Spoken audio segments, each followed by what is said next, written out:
Hey, everybody, welcome back. This is another amazing show of Real Estate Uncensored.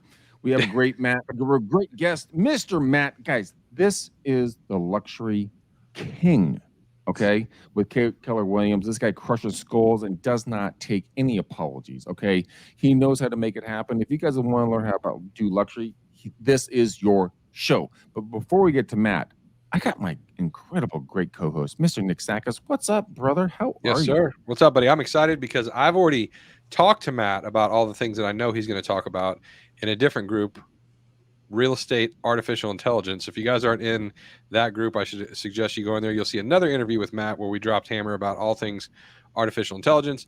But Matt is a powerhouse. I'm super excited. This 25 leads in 25 days. We all need this in our life right now. Every single agent, your pipeline's not full enough. If you think it is, you're wrong. It's never full enough. Matt's going to tell us exactly how to get there, and also with a twist of luxury. Because as you can see, he's the only one wearing a nice jacket on this show because he's about to go on a $3.5 million listing appointment. So please get a piece of paper, take some notes, listen to the words that Matt is about to speak. So, Matt, with that intro, welcome, my friend. How are you? Thank you. Thank you for having me. I'm great. Did a presentation, a luxury mastermind a couple hours ago here in a local office and talked to about 80 agents about luxury and luxury listings and luxury buyers and luxury market and what does luxury mean. So that was exciting. And then excited to chat with you guys. And yeah, found an off-market property for some buyers that have very specific needs. And we're just collectively all crossing our fingers that this might be the one. Getting those off-market leads when you do luxury, like you, I've done the same thing, and it's like hitting the gold mine. And I would love to kind of understand when it comes to luxury, what are some of the key things that when you're walking into a property that's X amount of dollars in whatever marketplace you're in that constitutes luxury, and I don't do air quotes as an insult. I just do it as a placeholder because all of us have different marketplaces. What's the mindset when you walk in? Are you nervous, excited? Are you ready to go in there and make friends? I mean, what's your mindset going into that, and then what's your preparation to get to that appointment? Look, I don't know about all of that. I don't think the nerves are there. I think that the biggest thing for me has always been generating business, and so I feel as though once I have clients that want to work with me or work with our team, then we go kind of into game mode, right? We gotta help them accomplish a goal and help them, especially in the luxury space where buyer needs can be very specific, right? It's easy to think, oh, they have a $5 million budget. It's going to be really easy because they can buy anything. But the problem is at that level, there's specifics that they want, and there might only be a handful of properties in your market that even have any of those. My clients today, they want woods. They want to walk and hike in the woods. And in Northern Virginia, where I live right outside of DC, there's not much of that left. Everything's been developed. So in Fairfax County, where they want to be, I mean, there might be 2 areas that even have woods anymore, right? Like significant hundreds of yards or miles of just walking trails. And so finding that type of property is a challenge. So yeah, when we're able to find it off market and structure something where it works for everybody, it's exciting, but I don't know if it's nerves, but it's more, you're hoping that it's the right property, because if it's not, it could extend the whole thing 6 to 12 months. And that's fine if that's what it takes. But, we're salespeople. We want to find the property, get the deal, and kind of continue building a business. So, yeah, dude. So how do you manage expectations then? Is that when you get clients and you let them know, hey, not only all these things that you requested, there's 3 properties on market and there's only 12 that I can identify off market that might even be potential. Like, how do you navigate through those waters? It's like any buyer, right? You're talking about what their motivation is. And it's like a seller that's only motivated by price. That's the tough seller to have, because they're not motivated by something extenuating that is driving them to sell. When you have a buyer that is only motivated by the absolute unicorn perfect property, what are you going to tell them? You say, hey, look, there might not be another one of these that show up in the next 6 months. And those buyers a lot of times go, no problem, we'll wait. and as an agent that you're trying to get deals done, it's kind of the worst answer you want to hear, right? Because there's nothing else driving them to make this move. So really coming down to their motivation, and look, if that's their only motivation for the perfect property, then you keep them not necessarily on the back burner, but they're maybe not your super high A client right off the bat, because you know that what they're looking for is just going to be a longer process to find. So you keep looking, but you're also not starting to stress out if after 3 weeks you haven't found them anything. That's probably expected. So Matt, you and I both work in luxury markets.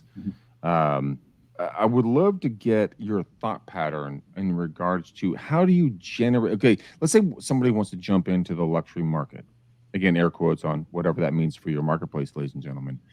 But they want to jump into it. What are 1 to 3 strategies that you've used to get into those luxury marketplaces that may or may not be dominated right now by other agents? So, look, I didn't grow up with any sort of luxury backbone at all. I mean, I grew up in a rural town in New Hampshire. My parents' house, I think, sold for about $45,000 after they moved out. There was nothing luxury. So when I moved down here and when I started real estate recently, I needed to figure out how to enter that market, knowing that wasn't really my background and my database. So I started with expireds. I think that's what you'll hear a lot is, an agent that I consider a mentor said once to me, he said, in luxury real estate, there's a couple things to remember. It's always best to be firstborn. It's best to be the second husband, and it's best to be the third listing agent. That's so true. And, true. Because at the third listing agent, they may listen at that point. Every luxury property for the most part is overpriced. And so, knowing that once the second and third listing have happened and they haven't sold, now they might be a little bit more realistic as to what the value of the home is.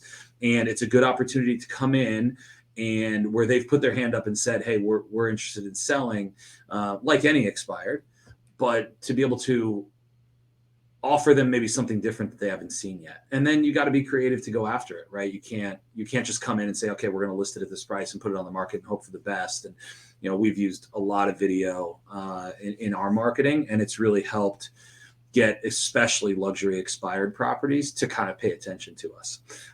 So that's really the best way. The other thing I would say is there's a misnomer around door knocking luxury neighborhoods that you're just not allowed to do that, right? Like these poor people don't want to be bothered by you and knocking on their door while they're doing whatever they're doing. And the reality is, the way I see it, is that wealthier people that are in luxury markets, they've been successful not by being passive, but by being aggressive in their own career. And Wait, back that up. You just said something there that was super powerful. Say that again. That nobody that's been successful has done it by being passive. And so my opinion is, look, maybe you get a couple people that are annoyed that you knock on their door, but there's an equal chance that you get somebody that goes, wow, I like your gumption. I like the fact that you're out here marketing yourself. And, most agents aren't going to go knock on those doors. So, I think that right now is a good way to do it. It also just an opportunity to get face to face. We're still coming out of COVID, right? Like the longest experience of our lives.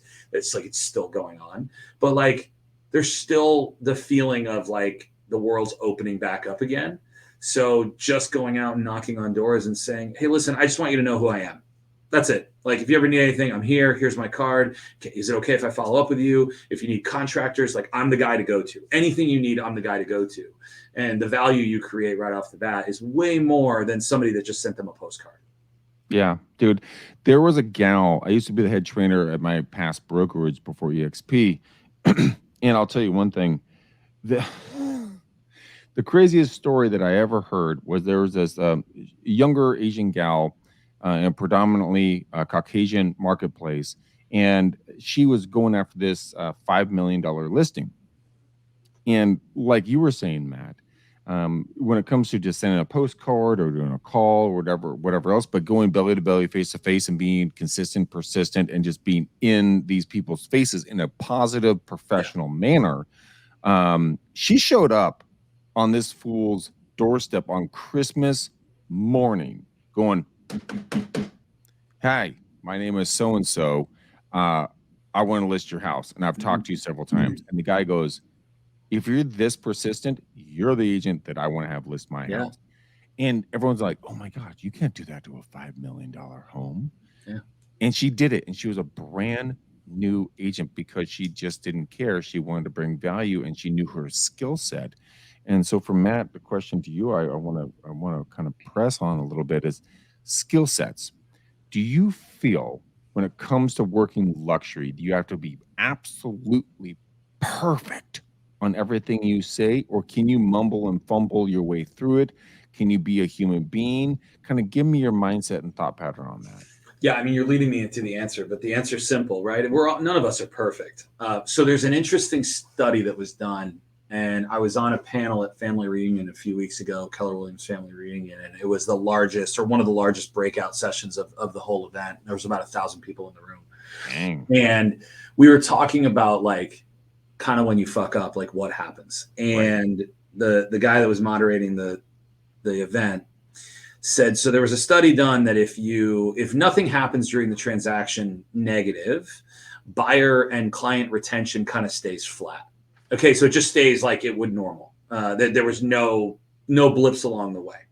If a mistake is made by salesperson, admin, whatever it is, not acknowledged and not fixed, client retention drops.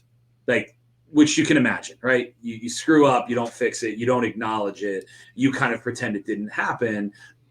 Your ability to retain that client is really nullified. If a mistake is made by the same people, acknowledged and fixed, client retention goes up by 60%. Really? Wow. So what does that tell you? The screw up is the opportunity to win. The screw up is the opportunity to show, hey, I'm a real person, and yep, totally fucked that one up. Sorry, totally my bad. Here's some really lovely cookies and flowers because I know that I kind of like need to eat crow right now. Like, you know what I mean? And I need to acknowledge the fact that like something happened, and it makes you real, and it ups the commitment that person has to you as somebody that they're going to hire to work for them. Which is what we do. We work for our clients. So I think that's a big piece of it. None of us are perfect. You know, and I speak like an 8-year-old most of the time that has like bad language. So, you know, I joke that I'm the least luxury guy in the luxury market. Most of the time I'm in jeans and sneakers. That's just who I am. And that I think is key too. If you're somebody that be who you are, because if you're trying to like operate outside of that, it's just going to come across as staged and not real. And these people see through it. They have a $3 million home because they've been successful in what they do in their life and their business, and they're probably going to see through bullshit pretty quickly.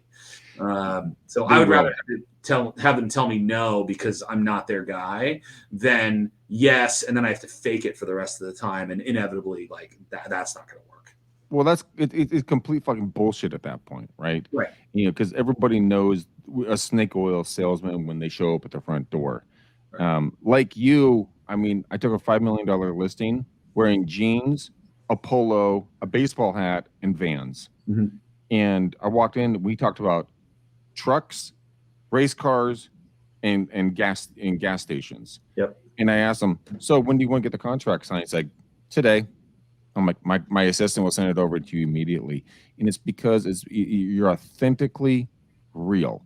You're not a guy on a poster board somewhere. You're just you. And if you don't like my face, you don't like what I have to say, if you don't like my messaging, you don't like my marketing, if you don't like anything about me, kick me out.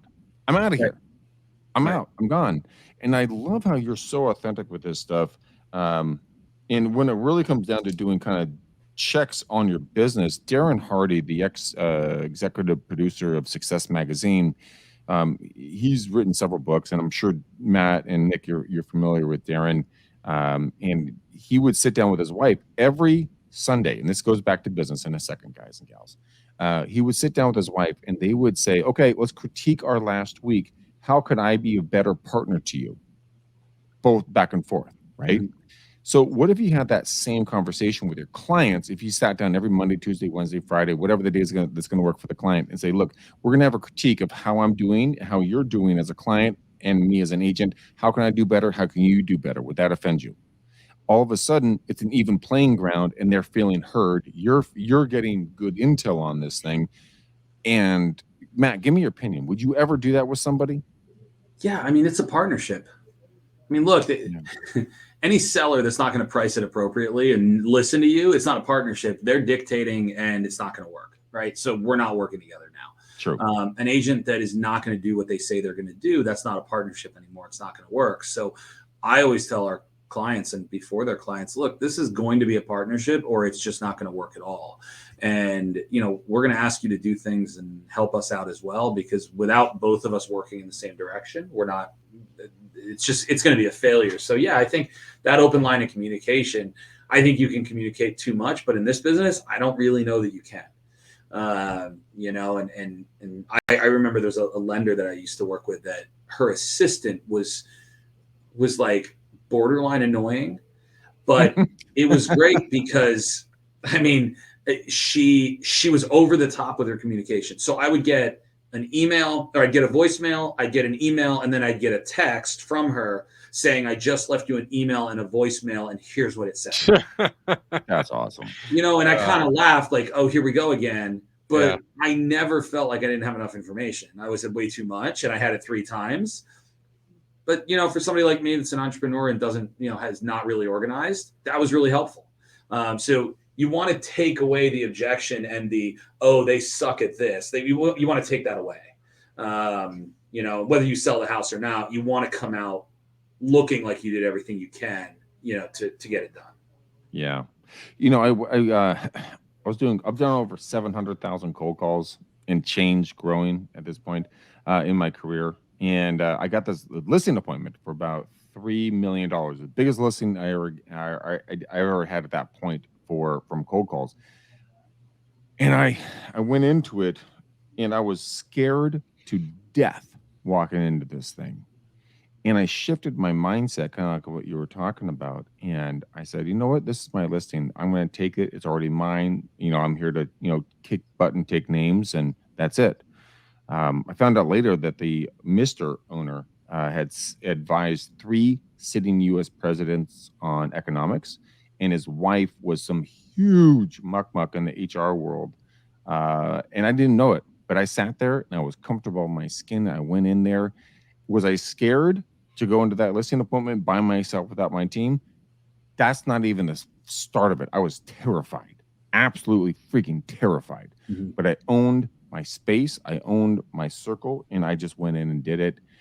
When you went in for your first listing appointment on a luxury listing, what were your emotions, and how was the outcome? Doesn't matter if you win, lost, or anything else, but what was your mindset and your emotions, and how'd you overcome them?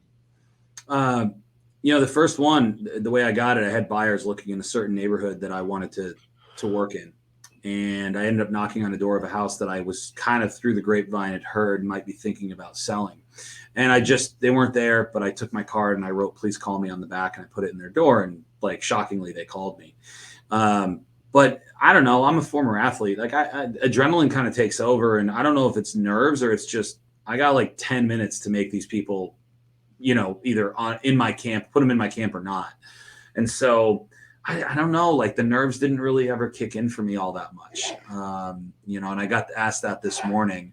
The irony for me is I get the nerves like the day before, 2 days before, 3 days before. Me too. I do the same thing. And I'm a little bit, it's funny. I'm more nervy before I get the listing appointment. So I'm pretty confident going into the appointment that if they're meeting with me, they're signing with me. And, I'm kind of like 7 or 8 out of 10 on listing appointments. So I know that the biggest question is, are they going to pick me or the other guy to meet with? And they haven't met me yet. So that's to me where it's out of my control. Once I meet with them, I feel way more in control of the situation. And so I think that's why the nerves don't really kick in at that point. That's me. I was an actor in high school. And I would get so freaked out about doing a play, but it would be like a week ahead of time, like you're just saying. And then the day of, I was cool as a cucumber. I was ready to rock and roll. I was solid. My mindset was there because I'd already walked through the nerves. Right. I know we're on a timeline here, and I don't want to take too much of your time because you have a $3+ million home to go list in a couple of minutes. To go Yeah, sell. we got to get Matt. We got to get Matt back on. There's Oh more God, here. yeah. Are you kidding me? We're doing a long form session with him, 100%. Yeah. Nick, Matt, and then go back to Nick. Matt, give me your top 3 lead generation sources for luxury listings that you're using currently or have used in the past that you would recommend. Guys and gals, he's not going to make a commission off these. This is just him talking. Let's hear what a master has to say. So the one thing to know about the luxury market is this: is they're not going to use you because they're friends with you. They're not going to trust their law and their legal issues and their financial investments to their friends. If you're friends with them and good, great, you're in. But they're going to use a professional. So I would say there's a couple things that are big, and I think actually the top 2 are farming, farming and door knocking, but door knocking is part of farming. The reason I believe farming is that they're going to use somebody that the guy down the street used and it went well. They're going to use somebody that their friend used that is of equal or similar home value, home type, right? That's how that network operates.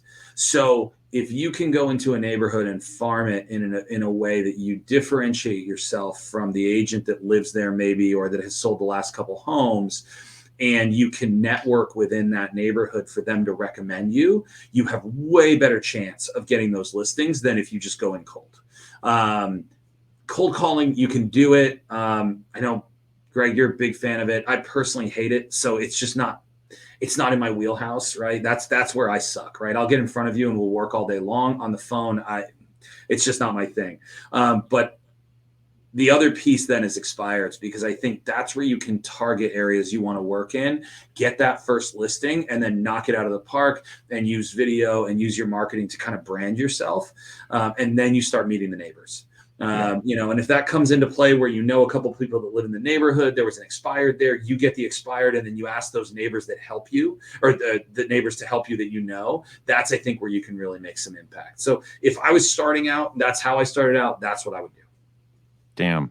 Nick, I got to tell you, I'm sorry. I'm not going to offend you, Nick, but we have to have Matt back on. Yeah. On a much bigger show, because we haven't even touched the surface here, and I have so much stuff I want to jump in on, but I know we're on time crunch. So, Nick, take us home, my friend.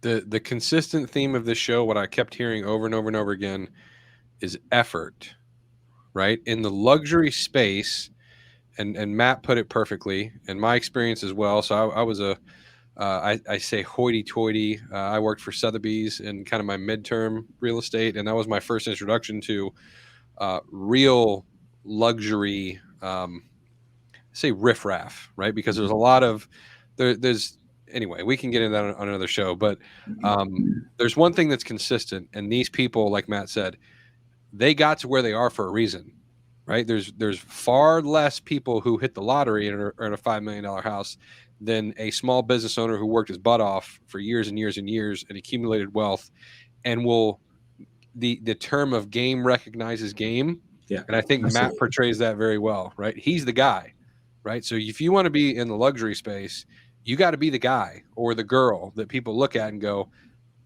something about him is different. When I go to a listing presentation, it ain't about my 47-point plan. It's we're meeting face to face, and you're going to know that I'm your guy. And this house is my personal responsibility, and I'm going to take you from here to getting the most money possible. Let's do this thing, right? And that's you can't teach that, right? It's tough to teach that. So it's not for everybody, but I would advise you to follow Matt and everything that he does. We'll have him back on the show, but if you can get a chance, I'll give you this tip. If you want to get into luxury, one of my best suggestions would be to find a Matt in your market and mentor. See if you can mentor, right? So can I ask a question really quickly? Yeah. So Matt, hypothetically, if an agent, when they listen to this episode, and they're like, oh my gosh, this guy's amazing. He's in my marketplace. I want to take him out to coffee. Would you go to coffee with somebody? And here's the predicate, or I'm going to preface this. So if someone goes to coffee with you, you agree to it. You're like, okay, you seem like a decently competent human being, right? and you say, these are the 5 things you need to do in the next X amount of time to get to whatever goal that we're talking about at that original coffee. Now they come back to you and they say, oh, Matt, I was so busy. I have this, that, and another thing in my life. It's taken up all my time. I wasn't able to do anything. Scenario 1, keep that in mind. Number 2 scenario is, Matt, you told me to do 5 things.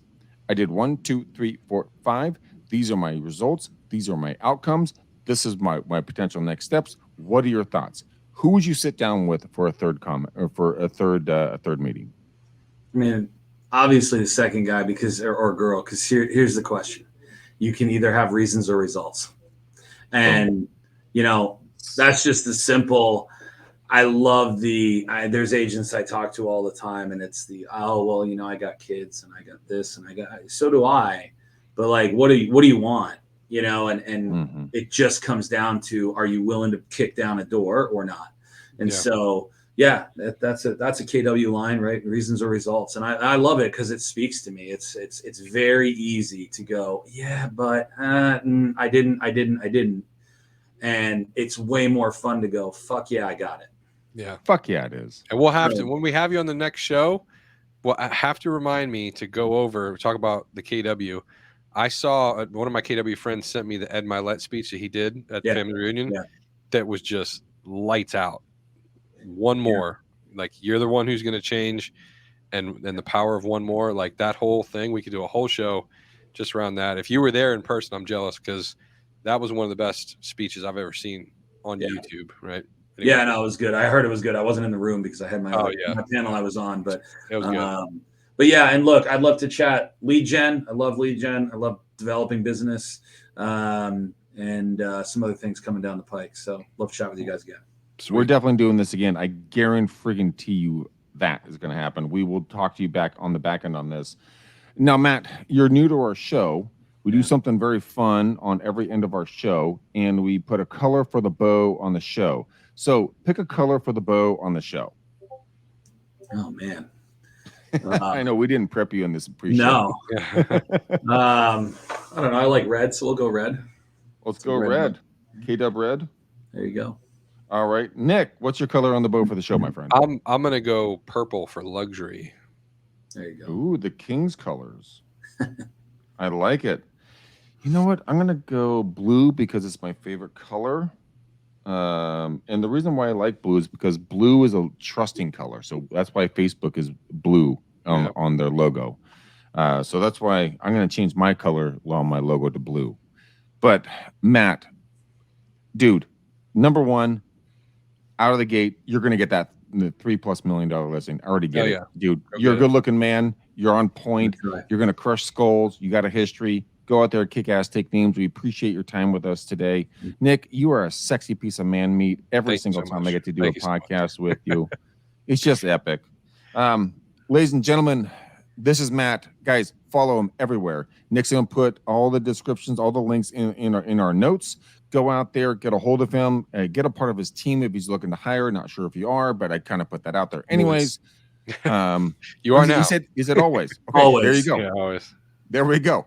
We're going to do a KW red. We're going to do a purple, and we're going to do a blue bow on this show. Ladies and gentlemen, thank you for watching. Thank you for kicking it with us. Thank you for spending your time that is completely up to you where you're going to spend it.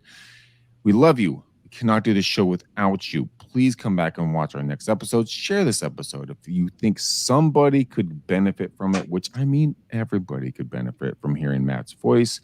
And then until next time, peace out, ninjas, because Matt and Nick are beautiful humans. We'll see you on the next one. See ya.